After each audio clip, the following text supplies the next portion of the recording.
की तुम्हाला समोर ती गुगल शीट ओपन होते. गुगल शीटमध्ये त्या तालुक्यातल्या सगळ्या पंचायती आहेत. आता त्या पंचायती अल्फाबेटिकल नाही आहेत. त्या तुमच्या जिल्हा परिषद गण आणि गट वाईज आहे. तर त्याच्यामुळं तुमच्या ग्रामपंचायतीचं नाव ज्या ठिकाणी असेल तिथनं तुम्ही आपण ती माहिती करू शकता. आता मास्टर डेटामध्ये काय आहे, प्रत्येक ग्रामपंचायतीने त्याची लोकसंख्या टाकायची. लोकसंख्या टाकल्यानंतर आता इथं समजा नाशिकचे काहींनी माहिती भरलेली नाही तिथं, त्यामुळं डायरेक्ट 10 दिसते. ज्यांनी माहिती भरलेली असेल त्यांचीच फक्त लोकसंख्या इथं प्रॉपर दिसते. आता लोकसंख्येसाठी गट आहेत, तिथं आपण पाहिलं असेल शासन निर्णयामध्ये 3 गट आहे. इथं फक्त तुम्हाला काय करायचंय, लोकसंख्या भरायची आहे मास्टर डेटामध्ये. मास्टर डेटामध्ये लोकसंख्या भरली की तुमचं जे लोकसंख्येने आहे जे टार्गेट आहे ते ऑटोफिट तिथं येणार आहे. तशी व्यवस्था त्या गुगल शीटला केलेली आहे. तर त्याच्यानंतर इथं गोषवारा दिसतोय. गोषवाऱ्यामध्ये तुम्हाला दिसत असेल इथं काही रेड मध्ये दिसत आहेत, काही ब्लॅक मध्ये दिसत आहेत, काही येलो मध्ये दिसत आहेत. आता ब्लॅक मध्ये कोण दिसतंय, ज्या ग्रामपंचायतने अजून माहिती भरायला सुरुवात केली नाही त्याचं ब्लॅक मध्ये या ठिकाणी दिसतंय. 50च्या आत जर गुण पडलेले असतील तर ते रेड मध्ये, 75च्या आतमध्ये जर असतील तर ते येलो मध्ये दिसत आहेत. तो क्रायटेरिया आपण 80 वर नेणार आहे. जो 80 मार्कापर्यंत येलो मध्ये दिसेल आणि त्याच्या पुढे मग ग्रीन हे करायचंय तर कलर कोड येईल. परंतु ज्यांचं ब्लॅक मध्ये त्यांचं अजिबातच काम सुरू नये असं या ठिकाणी लक्षात येईल. आता याच्यामध्ये घटक वाईज जे 8 घटक वाईज जे गुण दिलेले आहेत तर त्याच्यानुसार आपण या ठिकाणी सबशीट जे आहेत त्या केलेल्या आहेत. आता घटक नंबर 1 मध्ये जर तुम्ही बघितलं तर जे घटक 1 मधले म्हणजे सुशासनयुक्त पंचायत मधले जे काही घटक आहेत ते सगळे इथं दिलेले आहेत. तुम्ही इथं बघू शकता. आता याच्यामध्ये 17/9 ते 30/9 म्हणजे 15 दिवसाचा इथं कालावधी दिलेला आहे. परंतु आपण पुढच्या टप्प्यामध्ये एक्सेल मध्ये तो बदल करू. 8 दिवसावर जर आणता आला तर तो 8 दिवसावर आणू. फक्त त्याचे रो जास्त होत आहेत त्याच्यामुळे आपण तो सध्या 15 दिवसाच ठेवलाय.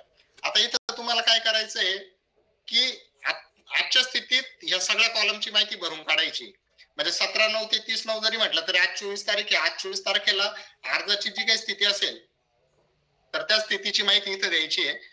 याला दुसरा भाग असा आहे की तुम्ही याच्यामध्ये काही गोष्टी वन टाइम आहेत. तुम्ही एकदा होय केलं, ग्रामपंचायतची वेबसाईट आहे का, तयार आहे का, होय किंवा नाहीच ऑप्शन आहे. होय केल्यानंतर इथं तुम्हाला डबल माहिती भरायची गरज पडणार नाही.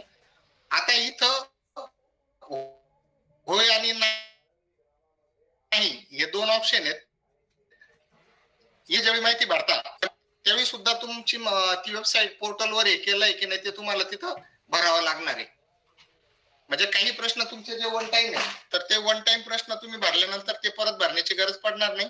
काही प्रश्न वन टाइम त्याचा म्हणजे डिनॉमिनेटर एकदा होय केला तरी काही माहिती जर त्याला अनुसरून तुम्हाला टप्प्याटप्प्याने भरायची येत असेल प्रोग्रेसिव्ह तर ती तुम्हाला भरावी लागणार आहे. आता याच्यामध्ये पुढचा मुद्दा असा आहे की याचं गुणांकन लगेच तिथं दिसणार आहे तुम्हाला त्या गोषवाऱ्यामध्ये. आता समजा ही ग्रामपंचायत दुगाव दिसते, तिचे 17.43 मार्क आहेत. यशवंतनगरची 11.40, मुंगसऱ्याचे 66.78. आता हे गुणांकन काय झाले, माहिती भरल्यामुळे हे गुणांकन दिसते, परंतु हे गुणांकनाची सत्यता तपासावी लागणार आहे. मग त्याच्यासाठी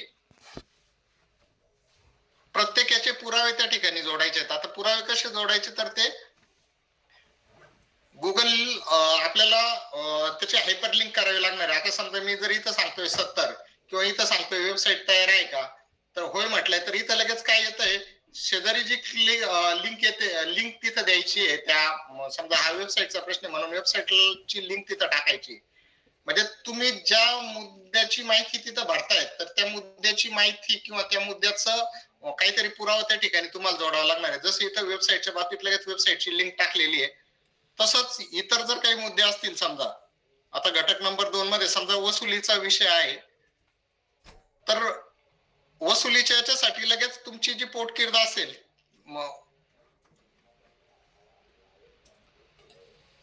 त्या पोटतिर्दचा फोटो तुम्हाला त्या ठिकाणी टाकावा लागणार आहे. म्हणजे इथं मी काय म्हटलंय की माझी वसुली झाली 10,79,628. इथं आकडा दिसतोय माझा अभियान कालावधीत झालेली वसुली. तर मग इथं मी त्याचा पुरावा जोडलेला आहे काय, माझी ही पोटतिर्द. आता ही जर पोटतिर्द पाहिली तर इथं तुम्हाला 10,79,628 रुपये लगेच दिसत आहेत वसुलीचे. तर अशा पद्धतीचे पुरावे सुद्धा त्या ठिकाणी जोडायचे. आता या पुराव्यांमध्ये जिथं प्रोग्रेसिव्ह आहे तिथं तुम्हाला दरवेळी हायपरलिंक करण्याची गरज आहे. इतर वेळी ते हायपरलिंक तुम्ही वन टाइम केल्यानंतर तुम्हाला तिथं ते हायपरलिंक करण्याची गरज पडणार नाही. आता याच्यामध्ये हा जो पुराव्यांचा जो विषय, हा पुराव्यांचा विषय जसा आदरणीय मॅडम यांचा आहे तसा तो शिवसरांचा पण आहे, की आपण कशावर म्हणायचं की यांची समजा 7,48,828 वसूल झालेली आहे चालूची, मागील 3,30,900 हे कशावरून समजायचं की हे आकडे खरे? तर त्याच्यासाठी हे हायपरलिंक करून पुरावे जोडणं अपेक्षित आहे. आता हायपरलिंक करत असताना एक अडचण काय येते की आपण गुगल ड्राईव्ह वर तिथं हायपरलिंक करतो. मी तुम्हाला एक उदाहरण पण दाखवून देतो.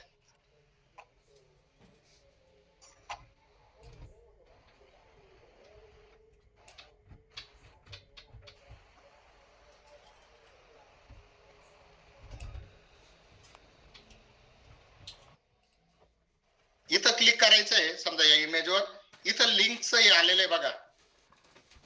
इथून तुम्ही कॉपी केलं, इथं आल्यानंतर समजा या 60ला राईट क्लिक केलं, सॉरी हा इथं राईट क्लिक केल्यानंतर इन्सर्ट लिंकचं ऑप्शन येतं. आता इथं एक मिनिट,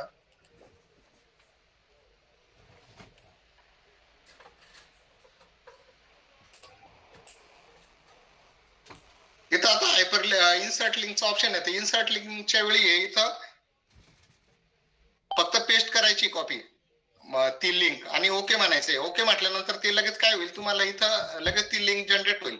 परंतु काय होईल, जर तुम्ही ते जसं तसं कॉपी केलं तर तिथे एक अडचण अशी येईल की तुम्ही जर इथं ऍक्सेस दिले हे दिलेलं नसेल, समजा हे शेअरचा इथं त्या लिंकला शेअरचं जे ऑप्शन येतं त्या शेअरच्या ऑप्शन मध्ये तुम्हाला इथं काय करावं लागणार आहे, एनीवन विथ द लिंक असं टाकलं, रेस्ट्रिक्टेड टाकलं तर तुम्ही म्हणजे ज्यांना ऍक्सेस दिला त्याचा तेच फक्त तुम्हाला दिसेल. परंतु तुम्ही तिथं जर ऍक्सेस हे दिला नाही एनीवन विथ लिंकला, तर ते इकडे जिल्हा परिषदेला ज्यावेळी बघतील त्यावेळी दिसणार नाही.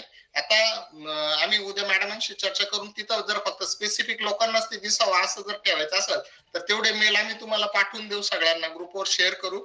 तुम्ही ते तुमच्या तालुक्याच्या ग्रुपवर शेअर करा आणि तिथं फक्त जिथं हे म्हटलेलं आहे शेअर विथ, तर तिथं फक्त तेवढ्यांचे हे टाकले तर फक्त तेवढ्या लोकांनाच ती लिंक ओपन होईल. परंतु याच्याविषयी आपण बघू आणि तुम्ही जोडलेले पुरावे इतरांनी बघितलं तरी काही अडचण येणार नाही. परंतु याच्या ऑप्शनवर आपण उद्या परवा त्याच्यावर हे होऊन जाईल, चर्चा होऊन निर्णय घेतला जाईल. हायपरलिंक कसं करायचं हे तुम्हाला सांगितलं, त्याच्यानंतर माहिती कोणकोणती भरायची ते पण सांगितलं. आता याच्यामध्ये काय तुम्हाला दोन गोष्टी आहेत. एक तर सगळ्यात पहिले तुम्ही तुमच्या पंचायती भरायच्या आहेत. आता मी बघितलं की ज्या ज्या जिल्हा तालुक्यांना जवळपास आपण सगळ्याच तालुक्यांना लिंक पाठवली होती तुमचे जे विस्तार अधिकारी आहेत त्यांच्या माध्यमातून, परंतु तुम्ही पाहिले 78 लोकांपैकी फक्त 10 ते 12 लोकांनीच माहिती भरलेली, म्हणजे आपणच अजून माहिती भरलेली नाही. जोपर्यंत आपण माहिती भरत नाही तोपर्यंत आपण इतरांना त्याचं मार्गदर्शन किंवा त्याची माहिती देऊ शकत नाही. त्याच्यामुळे प्रत्येक स्वतःची माहिती एकदा भरायची, स्वतःच्या ग्रामपंचायतीची, आणि त्याचबरोबर इतरांकडनं सुद्धा माहिती भरून घ्यायची. आता याच्यामध्ये पहिल्यांदा ज्यावेळी तुम्ही याच्यात काम कराल त्यावेळी तुम्हाला फक्त अडचण वाटेल, नंतर फक्त प्रोग्रेसिव्ह रिपोर्टिंगचीच तिथं माहिती भरायची. आता याच्यामध्ये लोकवर्गणी वगैरेचे जे आहेत, आता समजा इथे ही ग्रामपंचायत कोणती आहे, गिरणार आहे, यांना 2 लाख रुपये हे आलेलं आहे काय, लोकवर्गणी. आता ही लोकवर्गणी कशावर आली, तुम्ही जी मास्टर डेटा मध्ये लोकसंख्या टाकली त्याच्यावर आधारित तुम्हाला ती हे आलेली आहे, काय म्हणतो आपण त्याला, लोकवर्गणी. आता इथे यांनी 10 आकडा टाकला होता म्हणून ती 10 गुणिले 1,000 लोकसंख्येला 2 लाख रुपये वर्गणी म्हणून ती आली. आता ही दुगावला 3,0986 रुपये, सॉरी 3,986 लोकसंख्या आहे, म्हणजे तिची लोकवर्गणी काय असणार आहे, तिथं जास्त असणार आहे. लोकवर्गणीचा जो आकडा आहे तो.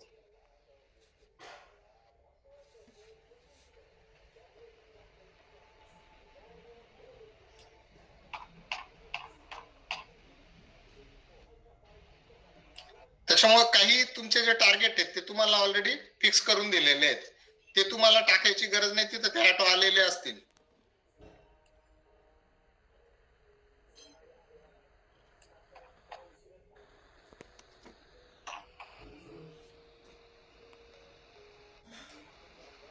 हे ते 4,000च्या लोकसंख्येचा टप्पा येतो म्हणून इथं 8 लाख रुपये तुमची लोकवर्गणी फिक्स झालेली. म्हणजे हे आकडे जे आहेत ते तुमचे काही आकडे जे आहेत, उद्दिष्ट जे लोकसंख्येप्रमाणेचे ते इथं ऑटो तुमचे येऊन जाणार आहे. त्याच्यात तुम्हाला बदल करायचा नाहीये.